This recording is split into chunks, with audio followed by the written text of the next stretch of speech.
देश को आज़ादी दिलाने वाले क्रांतिकारी मतवालों का राग ही बड़ा निराला था। अंग्रेजों से देश को आज़ादी दिलाने वाले कई महापुरुष रहे जिन्होंने अपना सर्वस्व न्यौछावर कर दिया। ऐसे ही एक महान क्रांतिकारी महापुरुष जिन्हें बिहार, झारखंड, पश्चिम बंगाल के आदिवासी लोग आज भी भगवान की तरह पूजते हैं, उनका नाम है महानायक बिरसा मुंडा, जिन्हें देखकर अंग्रेजी सत्ता थर्राती थी, जिनकी ताकत का लोहा पूरी अंग्रेजी हुकूमत मानती थी। ऐसे ही महान क्रांतिकारी महापुरुष बिरसा मुंडा की जयंती पर सत सत नमन। अब हम बात करेंगे बिरसा मुंडा जी के जीवन के पहलुओं के बारे में। सबसे पहले हम बात करेंगे कि बिरसा मुंडा जयंती क्यों मनाई जाती है। मुंडा जनजाति से ताल्लुक़ रखने वाले बिरसा मुंडा का जन्म 15 नवंबर 1875 के दशक में रांची जिले के उलीहट्टू गांव, झारखंड में हुआ था। मुंडा रीति रिवाज के अनुसार उनका नाम बृहस्पतिवार के हिसाब से बिरसा नाम रखा गया था। 19वीं शताब्दी के महान क्रांतिकारी बिरसा मुंडा ने अपने देश और आदिवासी समुदाय के हित में अपना बलिदान दे दिया, जिसकी याद में संपूर्ण देश बिरसा मुंडा जयंती मनाता है। 10 नवंबर 2021 में भारत सरकार ने 15 नवंबर यानी बिरसा मुंडा जयंती को जनजातीय गौरव दिवस के रूप में मनाने की घोषणा की है। अंग्रेजों के विरुद्ध उलगुलान क्रांति का बिगुल फूंकने वाले बिरसा मुंडा एक महान क्रांतिकारी और आदिवासी नेता थे। ये मुंडा जाति से संबंधित थे। बिरसा मुंडा आदिवासी समाज के ऐसे नायक रहे जिनको जनजाति लोग आज भी गर्व से याद करते हैं। वर्तमान भारत में बसे आदिवासी समुदाय बिरसा को धरती आबा और भगवान के रूप में मानकर इनकी मूर्ति पूजा करते हैं। अपने समुदाय के हितों के लिए संघर्ष करने वाले बिरसा मुंडा ने ब्रिटिश शासन को भी अपनी ताकत का लोहा मनवा दिया था। उनके ऐसे नेक योगदान के चलते उनकी तस्वीर भारतीय संसद के संग्रहालय में भी आज लगी हुई है। यह नेक सम्मान जनजाति समाज में केवल बिरसा मुंडा को ही प्राप्त हुआ है।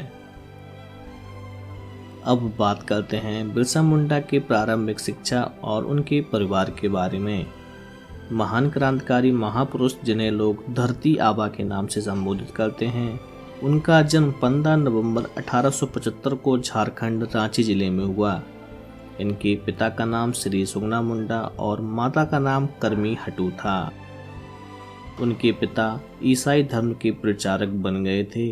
उनका परिवार रोजगार की तलाश में उनके जन्म के बाद उलीहट्टू से कुरुमब्दा आकर बस गया, जहां वो खेतों में काम करके अपना जीवन व्यतीत करने लगे। उसके बाद काम की तलाश में उनका परिवार बम्बा नाम के शहर में चला गया। बिरसा का परिवार वैसे तो घुमक्कड़ जीवन व्यतीत करता था, लेकिन उनका अधिकांश बचपन चलकड़ में बीता था। गरीबी के दौर में बिरसा को उनके मामा के गांव अयुभातु में भेज दिया गया। अयुभातु में बिरसा ने 2 साल तक शिक्षा प्राप्त की।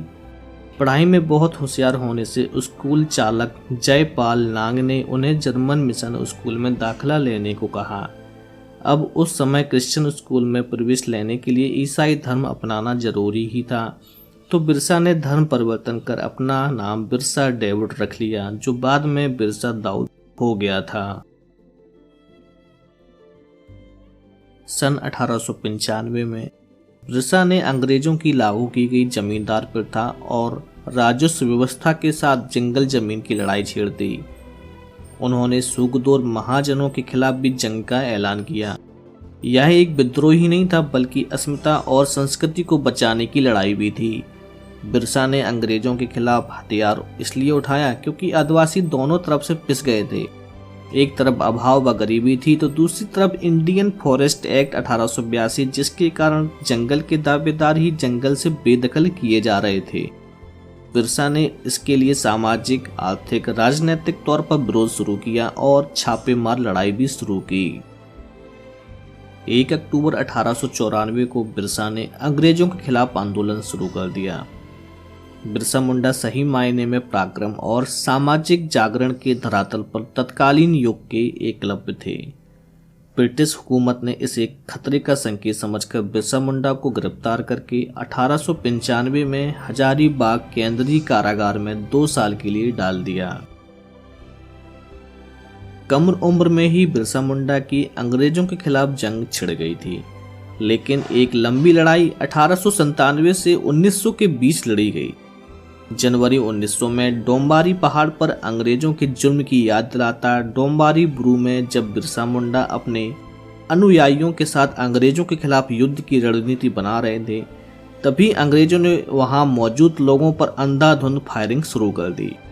इसमें सैकड़ों आदिवासी महिला, पुरुष और बच्चों ने अपनी जान गंवा दी थी। अंत में स्वयं बिरसा भी 3 फरवरी 1900 को चक्रधर के जमकोपाई जंगल से अंग्रेजों द्वारा गिरफ्तार कर लिए गए थे। 9 जून 1900 को 25 वर्ष की आयु में रांची जेल में उनकी मृत्यु हो गई, जहां उन्हें कैद किया गया था। ब्रिटिश सरकार ने घोषणा की कि वह हैजा से मर गए, हालांकि उन्होंने बीमारी की कोई लक्षण नहीं दिखाए। कई लोगों ने इस अफवाह को हवा दे दी कि हो सकता है उनको जहर दे दिया हो। झारखंड रांची में कोकर नामक स्थान पर उनकी समाधि बनाई गई। बिरसर चौक पर प्रतिमाएं बनाई गईं, जिनके लोग भगवान मानकर पूजा करते हैं। तो दोस्तों, बिरसा मुंडा एक लोक नायक और मुंडा जनजाति के एक आदिवासी स्वतंत्रता सेनानी थे। वह 19वीं शताब्दी की शुरुआत में आदिवासियों के हितों के लिए संघर्ष करने वाले महान क्रांतिकारी नेता भी रहे।